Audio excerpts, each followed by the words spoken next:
Entonces yo. Hola, ¿qué tal? Gracias por venir. Vamos a hacer una conferencia tirando a cortita sobre lo que es hacer, bueno, lo que ha sido hacer música con microordenadores. Ahora no se concibe prácticamente otra manera de hacer música electrónica, incluso música pop, que no sea con ordenadores. Pero claro, hemos visto las conferencias de hoy, hemos visto lo que era un ZX81 y bueno, pues en aquellos tiempos también había músicos que querían hacer música y expresarse no para un videojuego o no para nivel de integrarlo en otros sitios, sino como una aplicación artística.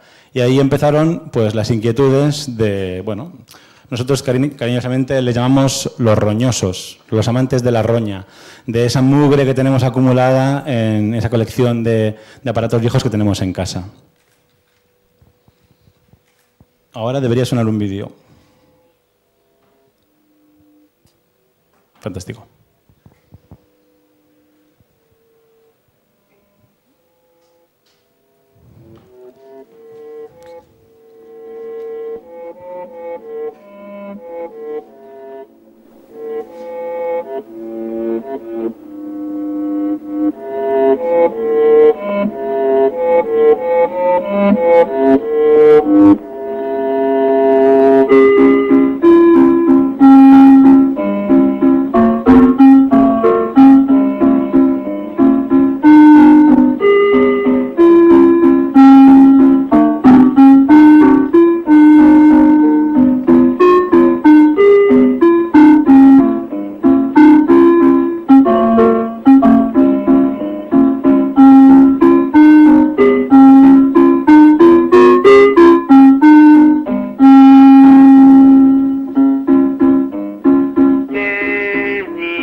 Bueno, esto era la primera vez que se hizo cantar a un ordenador. Tiene bastante mérito porque está hecho en los años 50. Y bueno, pues hoy en día hay muchos que ya les gustaría cantar tan bien como canta este ordenador. Hay que decir que los inicios de esta época en la que se empezó a hacer música con ordenadores están prácticamente ligados a los inicios de la informática misma. Lo que pasa es que hoy hablaré solamente de la microinformática musical, de esa etapa que más o menos abarca los años 80 y un poquito de los 90. Tampoco voy a hacer una definición históricamente exacta de todo lo que pasó, porque para eso está la Wikipedia. Aquí tenéis el enlace, ponéis en el Google Computer Music, en inglés, y su casa, y se quedaban sin vacaciones para poder terminar el programa a tiempo. Pues también había diseñadores de hardware para Spectrum, que bueno, ahora veréis cuando digo indie a qué me refiero. Yes, drumming takes a lot of dedication, a lot of money, a lot of time and some understanding neighbours. At least it used to. These days there's an alternative. Dice que tocar la batería cuesta tiempo, cuesta dinero y unos vecinos comprensivos, pero que para eso están las cajas de ritmo. This contains just a few readily available chips, including a digital to analog converter, which turns numbers in the software into sounds you can hear. Plugged into your home micro, anyone can sound like an expert drummer. It works like this. First, real sounds must be sampled. Ya me explican el funcionamiento. No sé si la pantalla se ve tan oscura desde allí como lo veo yo desde aquí. Se ve oscurita, la verdad. Explican el funcionamiento por el cual un sonido se convierte en números. Se llama ese proceso sampleado, digitalización. Y después esos números los volvemos a convertir en voltajes y con un altavoz de voltajes nuevamente a presión sonora a sonidos. La ventaja de este método llamado sampler es que, bueno, veis que la calidad de sonido es mucho mejor.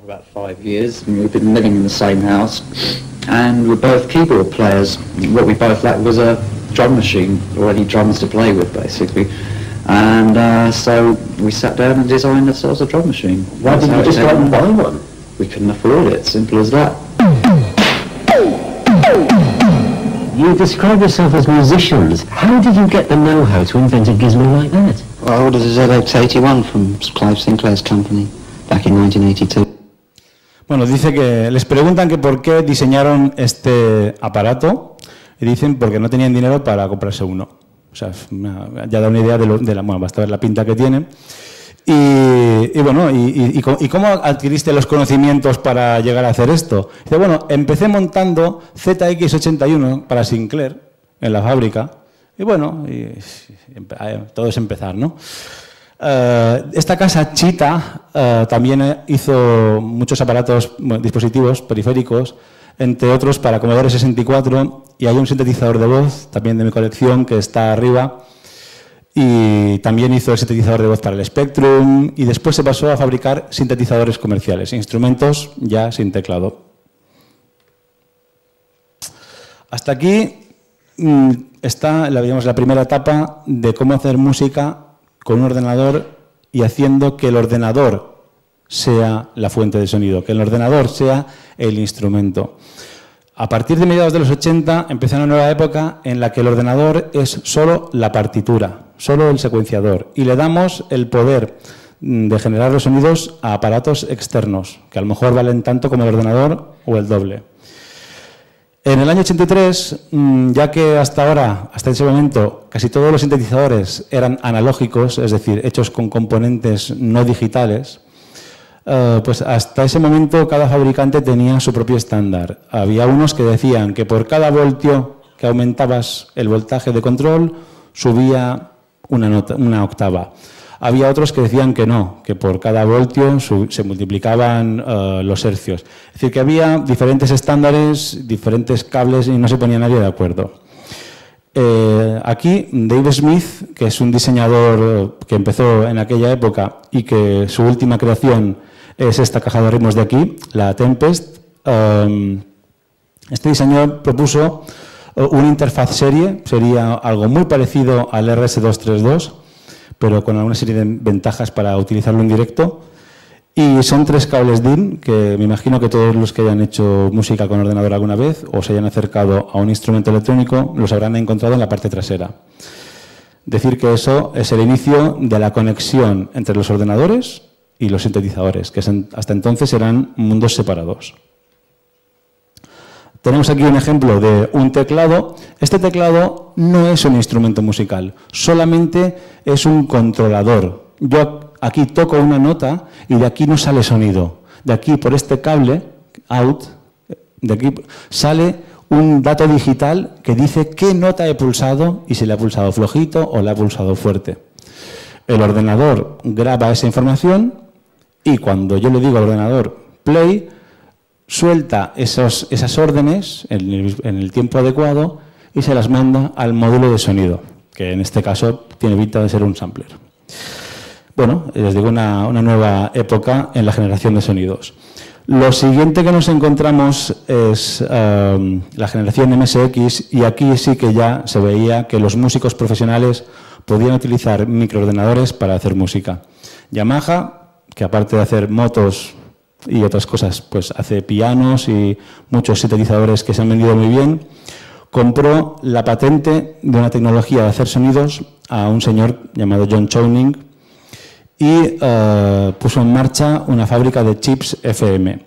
Ese chip FM es el que le pusieron al ordenador Yamaha CX5M y que también varios de la familia MSX llevan. Este chip es importante hablar de él porque es el que después llevaron todas las tarjetas Sound Blaster. El que haya jugado al Day of the Tentacle, por ejemplo, reconocerá esa calidad, esos tipos de sonidos. Esos son los que genera el chip FM diseñado por Yamaha. El primer sintetizador profesional que llevaba este chip, bueno, o este sistema de generación de sonido, es el DX7, que en la época fue el sintetizador más vendido de la historia. Todos los músicos, en todos los videoclips, en todas las verbenas, en todos los hoteles, estaba el DX7. El ordenador MSX, que también está arriba en la exposición, llevaba software, editor y secuenciador. El secuenciador, ya os lo he dicho, es como una manera de grabar la partitura. Y el editor, ya que el DX7 no llevaba botones, pues nos ponía en la pantalla los botones adecuados para modificar los sonidos. Además, el chip es multitímbrico, lo cual quiere decir que podemos hacer un sonido de bajo en una voz y uno de violines en la otra y que los dos suenen al mismo tiempo, cosa que con el Spectrum no teníamos. Bueno, otra generación, el Commodore 64. El Commodore 64 también es importante hablar de él porque lleva un chip SID. Es un chip que lleva un completo sintetizador en su interior, con toda la parafernalia que lleva un sintetizador de los grandes y en un chip, pues en un ordenador casi de videojuegos.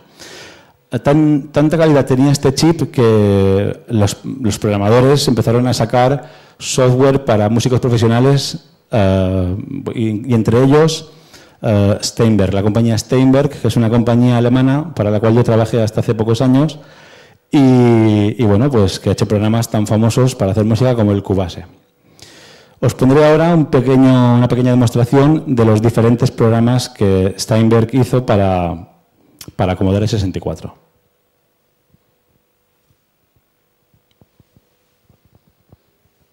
A ver si desde aquí puedo verlo.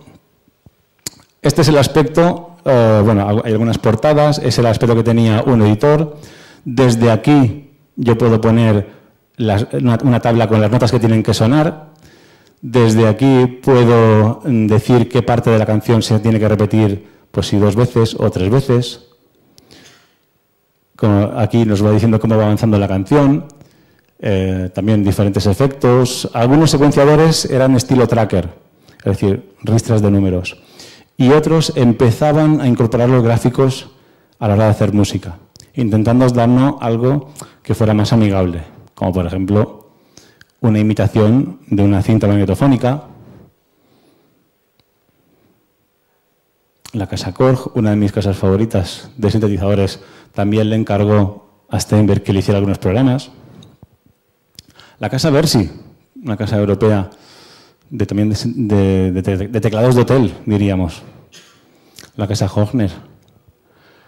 Y bueno, pues por encargo, Steinberg llegó a programar muchas cosas. Un editor, de nuevo nos encontramos un teclado que no tiene botones y aquí podemos modificarlo.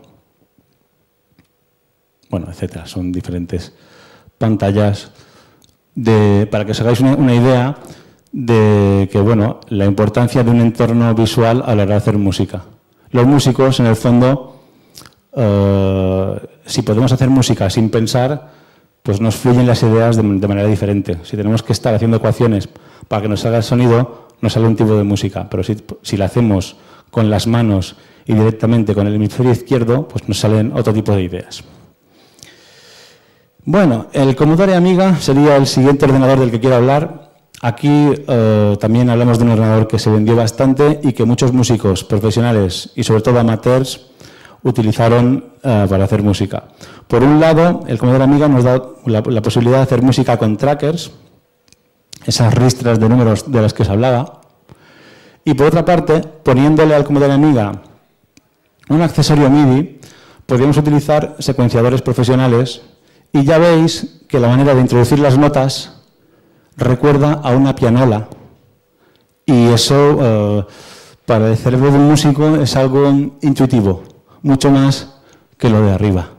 Todo es cuestión de tiempo. Con tiempo y una caña llegas a pillarle el rollo al tracker. Pero esto no me negaréis que esto es el paso del tiempo y cada barrita es una nota musical nueva. Es como más fácil de entender. El Commodore Amiga fue utilizado por mucha gente para hacer música a nivel profesional, no era un ordenador caro. Y aquí encontramos una cosa curiosa, y es que aunque los trackers eran para hacer demos, sí que había gente que directamente cogía la música del tracker y la utilizaba en proyectos discográficos para hacer música. En la isla tenemos un ejemplo, Billy, que va a tocar, no sé dónde está Billy, no sé si está por aquí, ahí, que va a tocar más tarde conmigo en el grupo Invaders.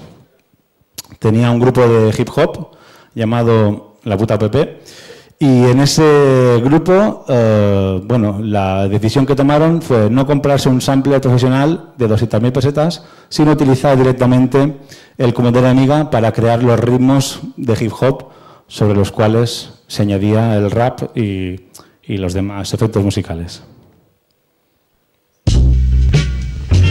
Esto es una música programada por Luigi en el año 90, 91, 89, no sé. Yo creo que ya ni nos acordamos.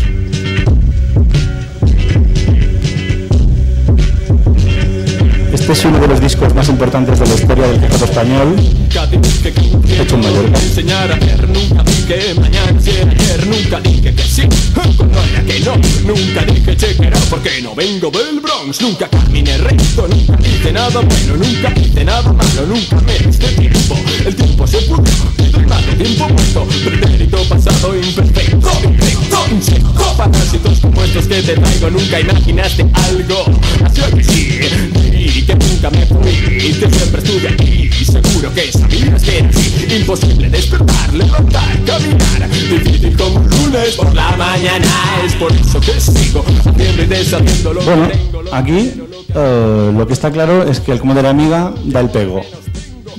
Es un instrumento más en lo que es una banda de hip hop.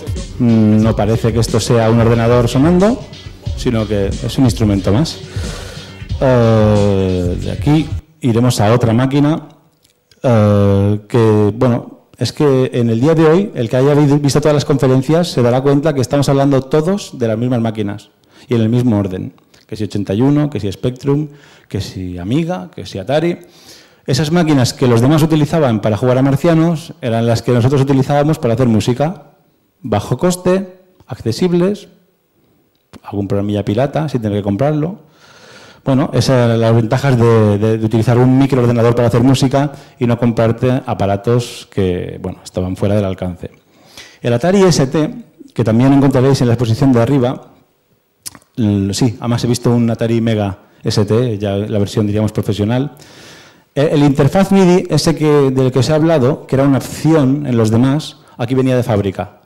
Entonces, los músicos profesionales, no, me compro que el MIDI ya es bueno, lo lleva dentro, está diseñado ya con MIDI. Esa idea preconcebida, a lo mejor es un prejuicio, porque una tarjeta externa podría ser igual de buena, pero esa idea hizo a los músicos creer que el Atari ST era especialmente eficaz para hacer música. Y al pasar eso, los programadores hicieron muy buenos secuenciadores para Atari ST. Y aquí tenemos pues la pescadilla, que en este caso de forma positiva se muerde la cola. Dicho que lo compró mucha gente, un gran impacto. Todavía hay algún estudio de grabación que hasta hace nada seguía utilizando el Atari como principal secuenciador. Y los programas profesionales que se hicieron para Atari ST son el esqueleto de los programas que hoy en día, en el 2011, se siguen utilizando en los estudios profesionales. El Logic, el Cubase, etcétera, son programas que tienen sus orígenes en esta época y se siguen llamando igual, algunos de ellos. Esto es cómo arranca el programa Cubase y el aspecto que tiene. Pensad que la conferencia de hoy quiero explicar cómo los músicos utilizábamos los ordenadores. Entonces veréis que aquí ya el aspecto es como sólido, como de una herramienta específica para hacer música y nada más. Ahí tengo un piano, los botones de grabar, de play, marcha atrás, marcha adelante, como si fuera un cassette, las herramientas, la goma de borrar, un pie para dar patadas a las notas y que se vayan para adelante, una goma de borrar, una lupa, y así, tan fácil como esto, se va escribiendo la partitura. Esto fue revolucionario. O sea, ahora todo el mundo funciona así, pero en aquella época pues esta era la manera más buena de trabajar. Hay que decir que esto no vale nada si no nos comprábamos un instrumento externo para, con ese cable MIDI, poderlo conectar al Atari. Así suena. Suena un poco mal, ¿eh? Pero es... notas estaban puestas a voleo.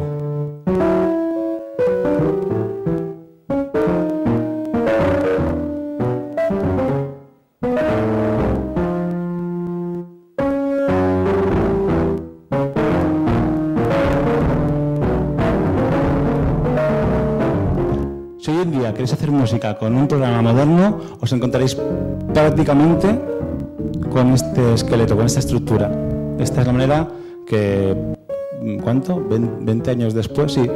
20 años después seguimos haciendo música inspirados en este concepto, esta manera de colocar las cosas en la pantalla. Bueno, y aquí se nos acaba la historia de la microinformática. ¿Por qué? Porque a partir de aquí llegó el PC, y el PC pues fue el que se nos cargó la ilusión de hacer música con pocos medios. Ya con un programa de ordenador ya no es que hagamos el secuenciador, ya no es que hagamos las notas, sino que el programa nos genera y nos imita los instrumentos.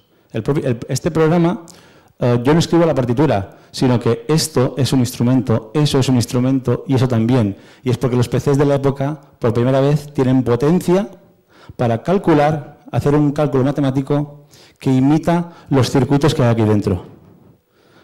Mucha potencia de cálculo, la verdad. Y además, así, en tiempo real. Desde aquí, desde que empezó esto, empezó un poco el declive de los instrumentos reales. Las tiendas de instrumentos, pues posiblemente empezaron a vender menos teclados, menos samplers, menos sintetizadores. Y nosotros empezamos a hacer música con el ordenador de nuestro padre o con el portátil de nuestra madre. Nada más que con un pequeño programa. A esto se le llama estudio virtual, porque no hay que tener los aparatos de verdad, basta tener la imitación programada. Aquí se acabaría la historia de la... Se mató. ¿Qué nos queda hoy en día? Ya para ir finalizando la conferencia. El que quiere hacer música con un ZX81 puede. Primero está en tener el 81. Y este año ha salido una ampliación que se llama ZX Pand, que te permite ponerle un lector de tarjetas SD al 81. Entonces ya el tema de cargar ya no es desde el cassette, sino que cargas mucho más rápido. Y a esa tarjeta ZX Pand se la puede además expandir con una tarjeta hija que tiene el famoso chip AY del que hemos hablado ya 2 veces. Además, si alguien tiene un Apple II, también este año han salido programas nuevos para hacer música. Un sampler para un Apple II, lo cual yo todavía estoy por probarlo y entender cómo lo han hecho. Técnicamente me parece... Y una caja de ritmos también con sonidos sampleados para el Apple II. Todo, repito, programaciones de este año. El año pasado, la casa Plogue actualizó un software que se llama Chip Sounds. El Chip Sounds es una virtualización, es una programación que nos imita los chips, los circuitos que hay en el interior de todos los microordenadores de los que hemos estado hablando. El chip del 81, el chip del Spectrum, el chip de la Amiga, el chip del Atari, todos esos chips, el chip del Commodore 64, que ese sí que tiene mérito, todos esos chips los imita. Entonces podemos hacer música que suene exactamente igual que con un Commodore 64 desde nuestro PC o nuestro Mac, porque imitamos, virtualizamos esos chips. Y este año la misma casa Plogue ha anunciado que va a sacar un emulador de circuitos digitales. Eso sirve porque podemos tener la película que queramos y la proyectamos, cogemos el sonido y suena como si la estuviera tocando un Commodore Amiga. O cómo sonaría a través del altavoz de un videojuego o de una Game Boy. Y la escuchamos con esa imitación de esa calidad. Ahora voy a poner un pequeño vídeo de cómo suena este software, este programa que hace sonar a un ordenador moderno igual que uno de los que hablábamos antes.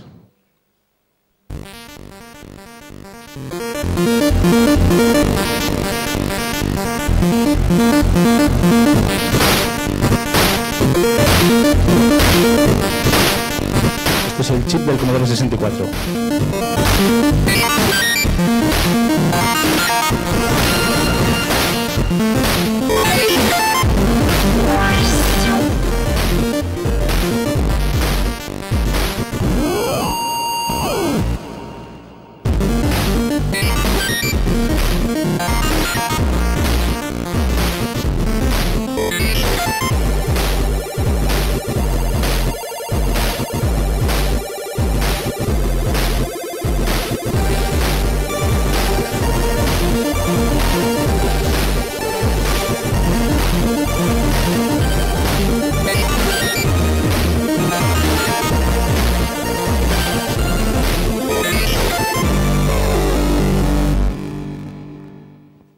Aunque es impresionante. Pues el sonido de un Commodore desde la comodidad de un Apple. Bueno, con esto finaliza esta pequeña conferencia sobre la historia de cómo hacer música con microordenadores y cómo hoy en día recuperar ese sonido. Hemos empezado con la música que cantó el primer ordenador que se atrevió a hacerlo. Y a algunos cinéfilos a lo mejor les sonaba esa canción. Esa es la canción que canta HAL 9000, el ordenador de 2001 y del espacio, cuando le desconectan los chips de memoria. Empieza a retroceder en sus recuerdos hasta que dice: el profesor Langley me enseñó una canción. Y nos la canta. Pues con la canción cantada por HAL 9000 en el momento de su desconexión, me despido. Ahora vendrá un conciertillo de Invaders.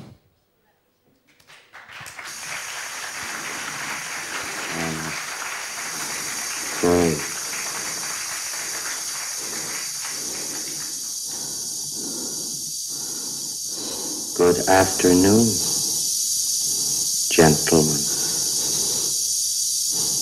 I am a HAL 9000 computer. I became operational at the HAL plant in Urbana, Illinois on the 12th of January, 1992. My instructor was Mr. Langley, and he taught me to sing a song. If you'd like to hear it, I can sing it for you. Yes, I'd like to hear it, Hal. Sing it for me. It's called Daisy. Daisy, Daisy, give me your answer too. I'm half crazy, all for the love of you. It won't be a stylish marriage. I can't afford a carriage. But you look